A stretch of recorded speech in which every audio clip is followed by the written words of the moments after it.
Good morning. It is 6 o'clock here on your Tuesday. Welcome to Up with KREM. I'm Tim Pham. And I'm Channing Curtis. Well, meteorologist Thomas Patrick has our full forecast for us on this Tuesday. He's telling us about some scattered storms today and more rain tomorrow. Right, Thomas? Yep, it looks like definitely Wednesday is going to be our wettest day of the week. That's when we're going to get widespread rain. But like yesterday, scattered and spotty showers will just be a little bit persistent, and we'll be using Doppler radar to track that throughout the day. Right now it's 35 degrees, mostly cloudy skies, though fairly calm in Spokane so far this morning as we're about 40 minutes away to sunrise here. Only spot below the freezing mark is Deer Park at 30, so it is a bit warmer today compared to yesterday. Hopefully that means less snow today compared to yesterday, because boy, it was nasty in Coeur d'Alene as the snow yesterday continued through about the noon hour. Should not see anything like that today, but there will be a chance for a rain snow shower in the morning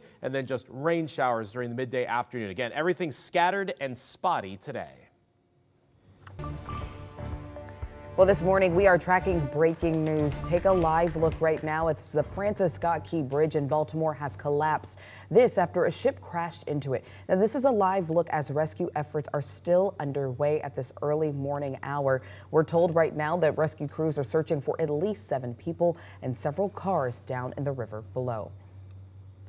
Now, we do have more video from overnight and the moment that bridge actually collapsed. This is some dramatic video that was captured by Stream Time Live. According to initial information, that cargo ship that you see there crashed into one of the bridge's support beams, bringing the entire thing down in just a matter of seconds. Maryland's governor has now declared a state of emergency and says that he is working with federal leaders to help get more crews on the ground right now. Of course, this is a developing situation and we are continuing to gather the very latest.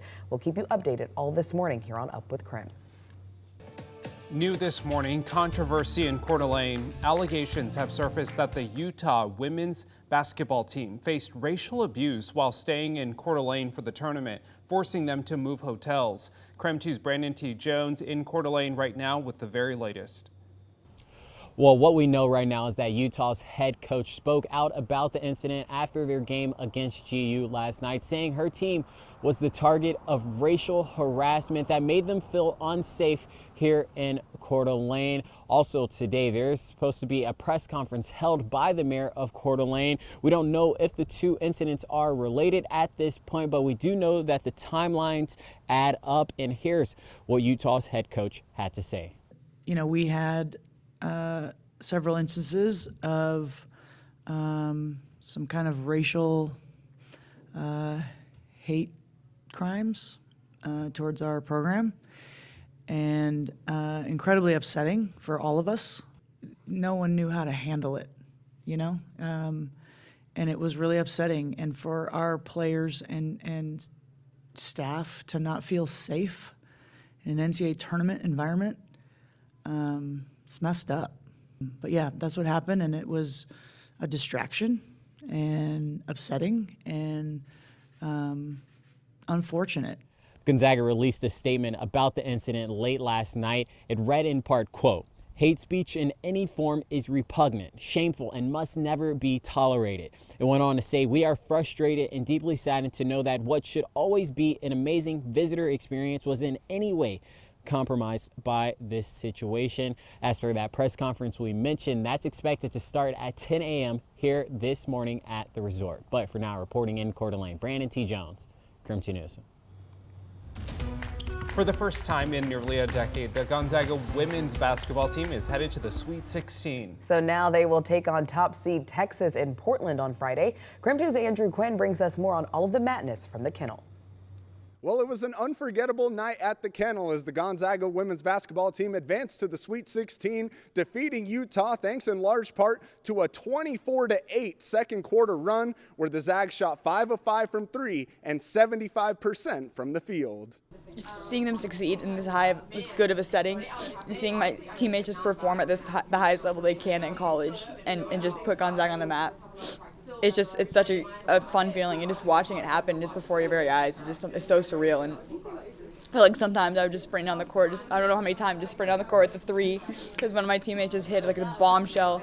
But yeah, there's no even words to describe it. I mean, our coaches, our teammates believe in each other, and we kept on saying, don't get gun shy, don't get gun shy. If you open, that's a good look for us. So just encouragement, support, and confidence. Yeah, it's fun.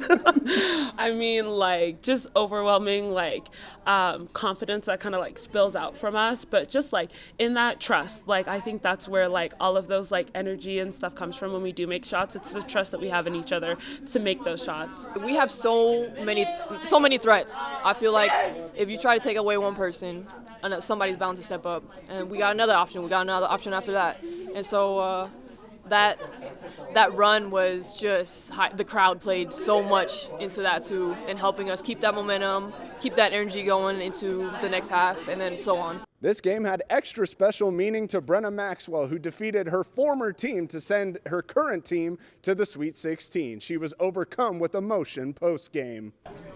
I mean, there aren't really any words. It's just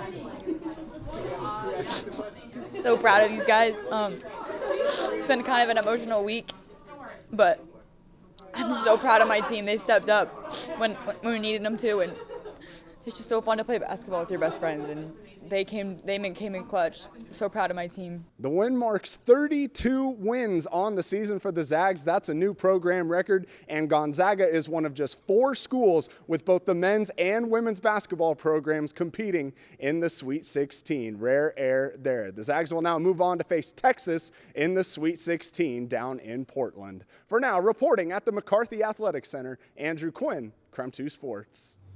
The energy is just almost like it like touches you.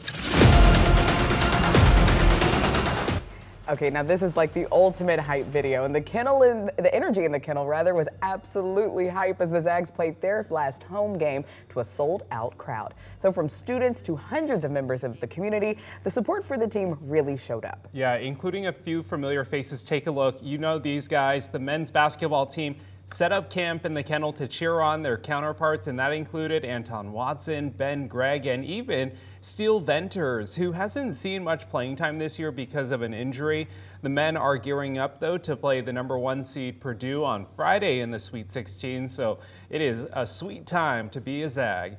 And KREM 2 is hitting the road with them. Travis Green and Nicole Hernandez pick up our live coverage this week. They're packing their bags for Detroit, so be sure to watch for their live reports from Motor City starting this Thursday. And taking a look at your other sports headlines this morning, the WSU football team begins their spring practice this morning. KREM 2 spoke to head coach Jake Dickert about the question on everyone's mind, which is who will be the Cougs starting quarterback next season. This thing will go up all the way up to game week in the fall. And, once again, they got to relax and go out there and play. Who can command the offense? Who can go out there and earn leadership roles within our offense, and who's going to kind of command and raise the level of everybody else around them. So those are the things that we're looking for early on. And, whoever's out there first, probably be John, but it'll be a mixing of rotations as we go throughout the spring. The Cougs will hold their annual spring game on April 27th at 3 p.m. Now to an update on a story we first brought you as breaking news yesterday here on Up with KREM. The Cougs are continuing to search for a new head basketball coach this morning after Kyle Smith announced he is leaving for Stanford. Smith led the Cougs to a 25-10 record this year with the school's first NCAA tournament bid in 16 years. So this past season earned Smith the Pac-12 Conference Coach of the Year. Smith issued a statement on X saying in part, "It has been an honor to lead the Coug basketball program back to the NCAA tournament. This has not been a one-year run, but a slow buildup of sustained success and growth year over year."